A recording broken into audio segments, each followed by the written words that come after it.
આજની રેસીપી મારી કેવી લાગી મારી ચેનલને સબસ્ક્રાઈબ કરજો. હાલો, જય શ્રી કૃષ્ણ. મારા કિચનમાં આપણું હાર્દિક સ્વાગત છે. આજે આપણે નાસ્તો બનાવીશું. કચોરી સમોસાને ભૂલાવી દે એવો, ટક્કર મારે એવો આપણે નાસ્તો બનાવીશું. એમાં સૌપ્રથમ 2 વાટકા ઘઉંનો ઝીણો લોટ લેશું. 1 વાટકો મેંદાનો લોટ લેશું. એમાં આપણે સ્વાદ પ્રમાણે મીઠું ઉમેરીશું. એમાં તમારે અજમા નાખવા હોય તો નાખી શકાય છે. એમાં ઉમેરીશું આપણે 3 ચમચી તેલ. એને આપણે મિક્સ કરીશું.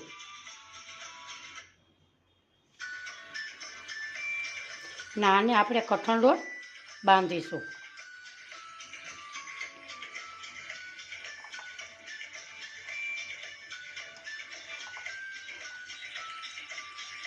થોડું થોડું પાણી ઉમેરશું અને લોટ બાંધતા જશું.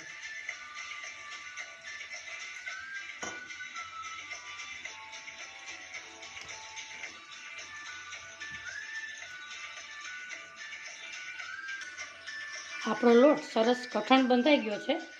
એની માથે થોડુંક તેલ ઉમેરીશું.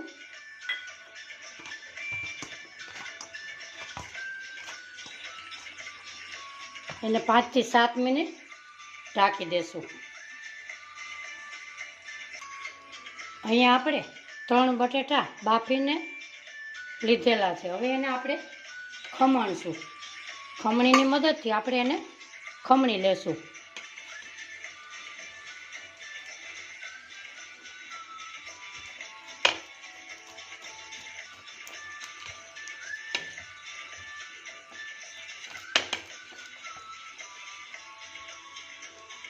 આવી રીતે આપણે એને બધાને ખમણી લેશું.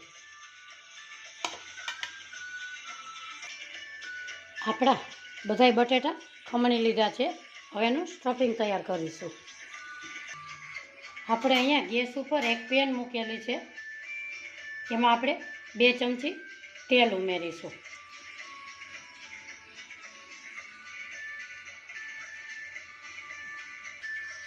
આપણું તેલ આવી ગયું છે. અહીંયા આપણે 1 ચમચી જીરું ઉમેરીશું.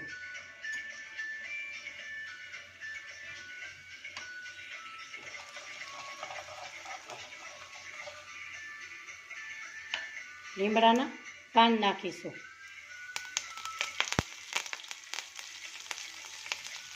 હિંગ નાખીશું. આદુ મરચાંની પેસ્ટ ઉમેરીશું. આમાં આપણે લાલ મરચાંનો ઉપયોગ નથી કરવાનો, એટલે તીખાશ તમારા મુજબ તમે નાખી શકો છો. આપણા આદુ મરચાં સુકળાઈ ગયા છે. હવે આપણે ગેસ ધીમો કરીશું. એમાં આપણે મસાલા ઉમેરીશું.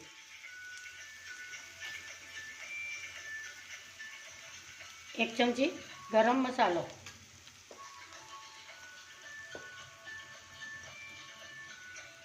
1 ચમચી આમચૂર પાવડર, 1 ચમચી હળદર. એને આપણે 1 મિનિટ સોતળી લેશું. હવે નાખશું આપણે બટેટા.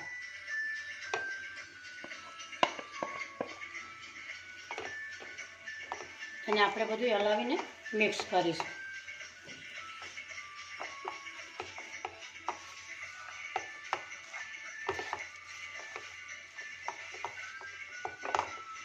પર નાખીશું આપણે ધાણા ભાજી. બરાબર આપણે હવે મિક્સ કરીશું. હવે આપણે ગેસની નીચે ઉતારીશું. આમાં આપણે ઉમેરીશું સ્વાદ પ્રમાણે મીઠું. આપણે લોટમાં ઉમેર્યું હોય, બટેટા બાફવામાં નાખ્યું હોય એ પ્રમાણે આપણે ઉમેરીશું. હવે આ બટેટામાં થોડોક પાણીનો ભાગ હોય છે, તો એમાં તમે કોર્નફ્લોર કે ચોખાનો લોટ ઉમેરી શકો. આપણે અહીંયા 2 ચમચી ચોખાનો લોટ ઉમેરીશું. એને આપણે મિક્સ કરીશું.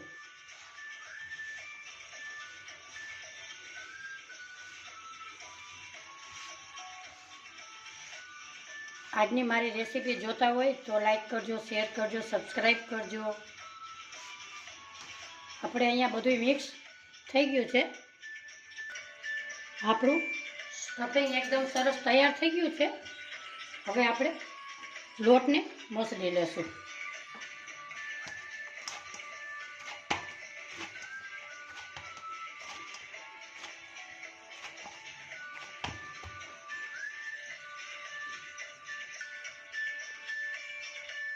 આપણે આવા 2 ગોયણા લીધા છે.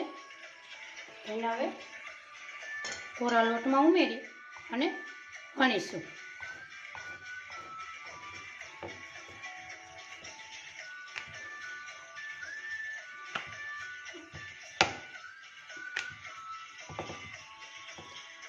હવે આપણે સરસ 2 વણીશું.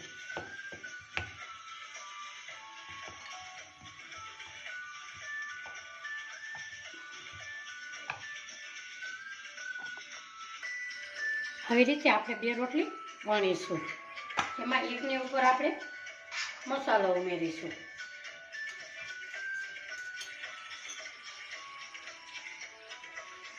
થોડો થોડો આમ નાખી જશું અને પ્રેસ કરી જશું.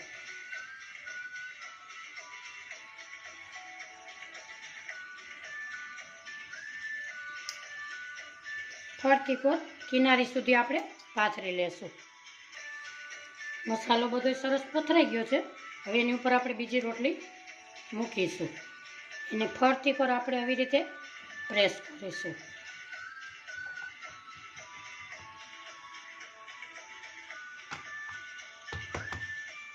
થોડું થોડું આવી રીતે ધીમા હાથે વણી લેશું.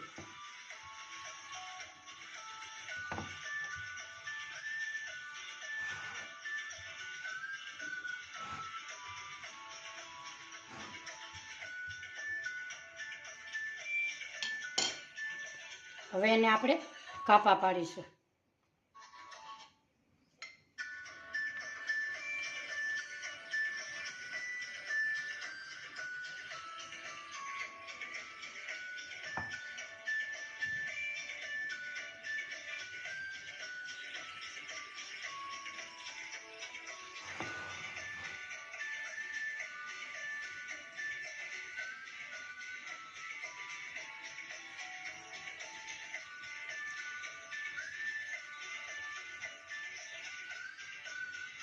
એવી રીતે આપણે કાપા પાડીશું. આવી રીતે એને આપણે આવી રીતે જોઈન્ટ કરીશું. પાછળના ભાગમાં આવી રીતે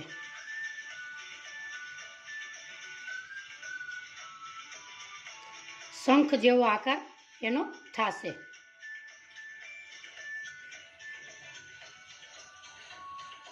કિનારી કિનારી સામે ખૂણા ખૂણા દબાવીશું.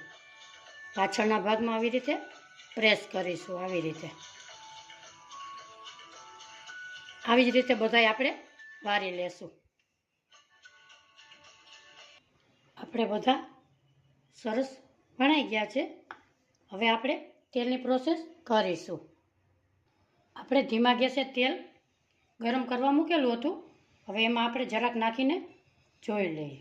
આપણું તેલ બરોબર પરફેક્ટ છે. આપણે એને ધીમા ગેસે તળવાના છે. ફાસ્ટ ગેસ નથી કરવાનો.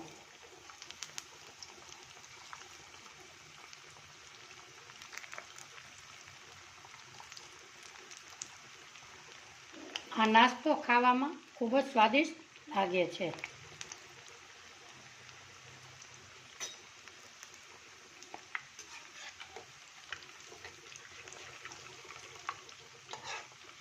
ધીમો ગેસ રાખી ત્યાં સુધીમાં આપણે બીજું વણી લેશું. ત્યાં સુધીમાં આપણે બીજું વણી લઈએ.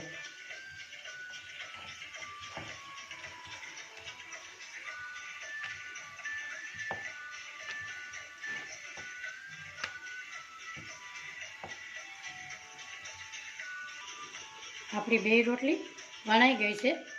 વચ્ચે આપણે જોઈ લઈએ. અહીંયા આપણે બ્રાઉન કલરના એકદમ સરસ થઈ ગયા છે. એને આપણે હવે બહાર કાઢી લઈએ. કેવા મસ્ત સરસ એકદમ ક્રિસ્પી લાગે છે. એવી જ રીતે બીજામાં પણ આપણે મસાલો પાથરીશું.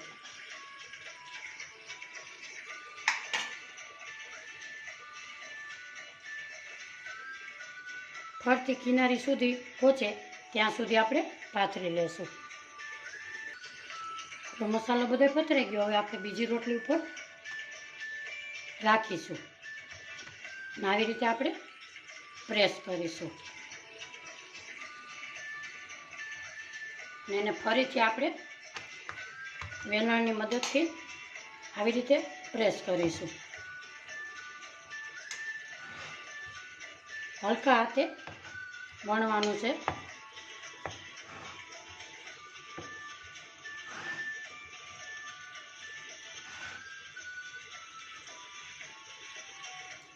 અને આપણે આવી રીતે કટિંગ કરીશું.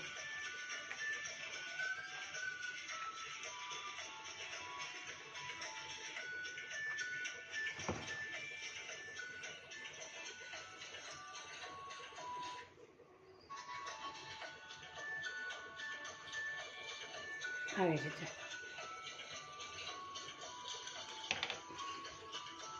અને બેને આવી રીતે જોઈન્ટ કરશું. આવી રીતે સરસ એનો આકાર મસ્ત લાગે છે. એવી રીતે બધાય આપણે કરી લેશું. આપણે અહીંયા બધાય થઈ ગયા છે. હવે આપણે એને તળી લેશું.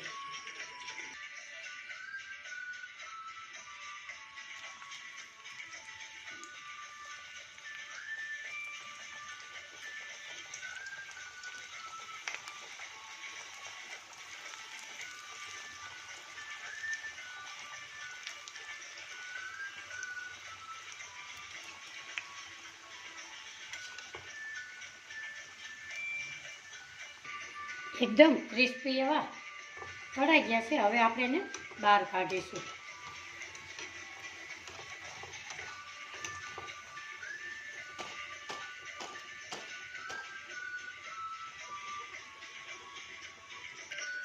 આપણે હવે સર્વ કરીશું.